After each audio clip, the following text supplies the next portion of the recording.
पहला प्रश्न है, भारत का कुल भौगोलिक क्षेत्रफल कितना है?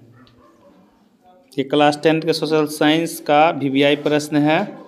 इसका आंसर हो जाएगा 32.8 लाख वर्ग किलोमीटर। उसके बाद दूसरा प्रश्न है, भारत के कुल भौगोलिक क्षेत्रफल के कितने प्रतिशत भूभाग का उपयोग होता है?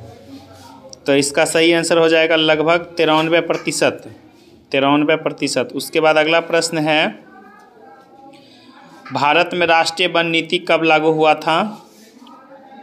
यह सोशल साइंस का वीवीआई प्रश्न है। तो इसका सही आंसर हो जाएगा 1952 ईस्वी में। उसके बाद चौथा प्रश्न है, पंजाब में भूमि का निम्नीकरण किस कारण से हुआ है? पंजाब में भूमि का निम्नीकरण किस कारण से हुआ है? तो इसका सही आंसर हो जाएगा अत्यधिक सिंचाई के कारण। उसके बाद पांचवा प्रश्न है, भूमि की अत्यधिक सिंचाई से कौन सी समस्या उत्पन्न होती है?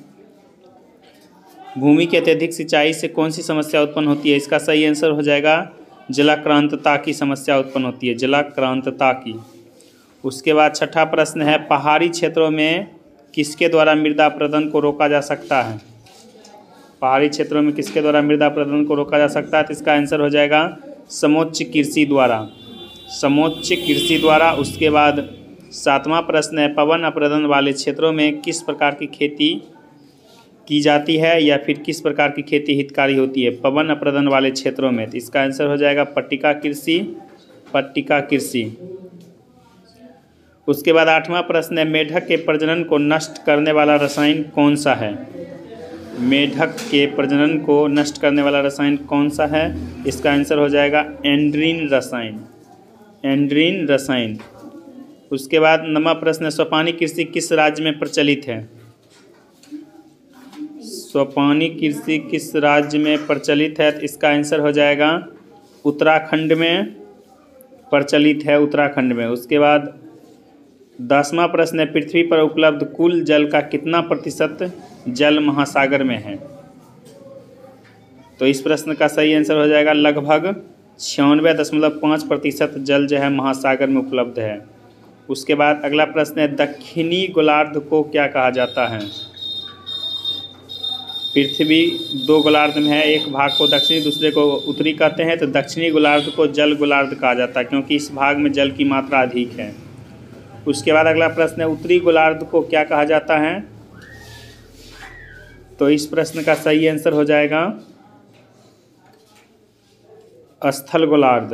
भारत उत्तरी गोलार्ध में आता है। उसके बाद 13वां प्रश्न है, भारत में विश्व की कितनी प्रतिशत आबादी निवास करती है? भारत में विश्व की कितनी प्रतिशत आबादी निवास करती है? इसका आंसर हो जाएगा लगभग 16% आबादी जो है निवास करती है। उसके बाद अगला प्रश्न है, विश्व के स्वच्छ जल का कितना प्रतिशत जल भारत में उपलब्ध है? इस प्रश्न का सही आंसर हो जाएगा लगभग 4% जल उपलब्ध है। 16% आबादी है, 4% जल। 15वां प्रश्न है, भारत की किस नदी का सर्वाधिक वार्षिक प्रवाह है? तो इस प्रश्न का सही आंसर हो जाएगा ब्रह्मपुत्र नदी का। उसके बाद 16वां प्रश्न है, भारत के किस नदी में उपयोग के योग जल धारण की क्षमता अधिक है? तो इसका सही आंसर हो जाएगा गंगा द्रोणी में। उसके बाद 17वां प्रश्न है, विश्व की बड़ी नदियों में ब्रह्मपुत्र नदी का कौन सा स्थान है? ब्रह्मपुत्र नदी का कौन सा स्थान है पूरे विश्व में? तो इसका आंसर हो जाएगा 8वां स्थान है, बड़ी नदियों में 8वां स्थान है। उसके बाद 18वां प्रश्न है, विश्व की बड़ी नदियों में गंगा नदी का कौन सा स्थान है? विश्व की बड़ी नदियों में गंगा नदी का कौन सा स्थान है? तो इसका आंसर हो जाएगा 10वां स्थान। 8वां स्थान ब्रह्मपुत्र नदी, 10वां स्थान गंगा नदी। उसके बाद अगला प्रश्न है, 19वां पौधों में कितने प्रतिशत पानी होता है? तो इसका आंसर हो जाएगा 65 से 99%, जबकि प्राणियों में 65% पानी होता है, पौधों में 65 से 99। इस सेट का अंतिम प्रश्न 20वां है, भारत की परियोजनाओं को आधुनिक भारत का मंदिर किसने कहा है?